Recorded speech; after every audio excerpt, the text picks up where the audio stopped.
Guys, আমার বাসায় আজকে অনেক গেস্ট আসবে এবং যারা কি আব্বা কোনোদিনই আসেনি আমাদের বাসায়, তাই না? হ্যাঁ, এই ফার্স্ট আসবে আমাদের বাসায়। তা আমি আজকেও গেস্ট দুপুরবেলা খাবে। এই যে এখানে আমি পোলাও রান্না করেছি, গেস্ট আসবে তখন আমি উঠাবো, তাহলে গরম থাকবে। এই তো এখানে রোস্ট, এই তো এখানে গরুর গোশত, এখানে পায়েস করেছি। আর অবশ্য পায়েসটা যদি কালকে করতাম তাহলে মানে আগে ফ্রিজে রেখে দেওয়া যেত। এক বাটি পায়েস অবশ্যই আমি এই যে ঠান্ডা হওয়ার জন্য ফ্রিজে রেখে দিয়েছি, কারণ একটু আগে রান্না করলাম। এই যে গাইস দেখেন আমার মাম্মা কি সুন্দর করে এগুলো ওই পাশে যাও। সাজিয়েছে। তারপরে এই যে সালাদ, আলু ভর্তা, ওইটা কি পটল ভাজি। হ্যাঁ, এটা ডিম, এটা মাছ, এটা কি? এটা ট্যাংরা মাছ। এই আমার কোন মাছ বেশি পছন্দ আব্বা? ট্যাংরা মাছ। আমার ট্যাংরা মাছ ভালো লাগে। আমার তোমার? হ্যাঁ, ট্যাংরা মাছ আর কি ইলিশ মাছ। সেদিন যে 3টে ইলিশ মাছ আমি এক সপ্তাহ ধরে খেলাম, তোমরা কেউ খেলা না। হ্যাঁ, আর এখানে বুটের ডাল।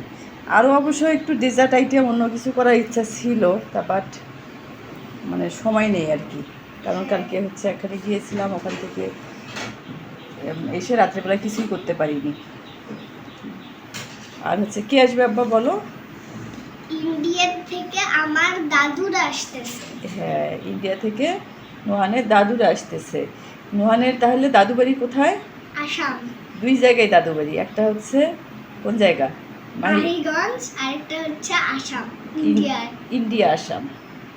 হ্যাঁ, আসলেই গাইস মানে ফানি না, নোহানের দাদু বাড়ি আসলেই ইন্ডিয়া আসামে। বাবু, তোমার দাদু বাড়ি কোথায়? 2টা দাদু বাড়ি। একটু জোরে বলো, গাইজরা শুনুক। 2টা দাদু বাড়ি। হ্যাঁ, কোথায় কোথায়? একটা রংপুরে মাহিগঞ্জে, আরেকটা হচ্ছে আসাম, ইন্ডিয়া। হ্যাঁ, তো সেই হিসাবে আমারও শ্বশুর বাড়ি 2 জায়গায়, তাই না?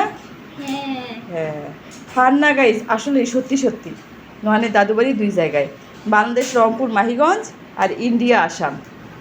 হ্যাঁ, আমরা এবার আসামে যাব ইনশাল্লাহ, যদি ভিসা হয়ে আসে। তা তখন আমরা কি করব, গাইজদেরকে আমরা আসাম কোথায় কোথায় ঘুরবো সব দেখাবো। হ্যাঁ, আপনারা আমাদের ভিডিওটা ফলো করতেই থাকেন। খুব রিসেন্ট আমরা ইনশাল্লাহ আমরা কোথায় যাব? ইন্ডিয়া। জীবনে প্রথম আমি দেশের বাইরে যাচ্ছি। হ্যাঁ, নুহান এই ফার্স্ট দেশের বাইরে যাবে। হ্যাঁ, তা আমাদের ভিডিওটা ফলো করতেই থাকেন। আমরা এর মাঝে আমরা আরও একখানে যাব, সেটাও আপনাদের সঙ্গে শেয়ার করব।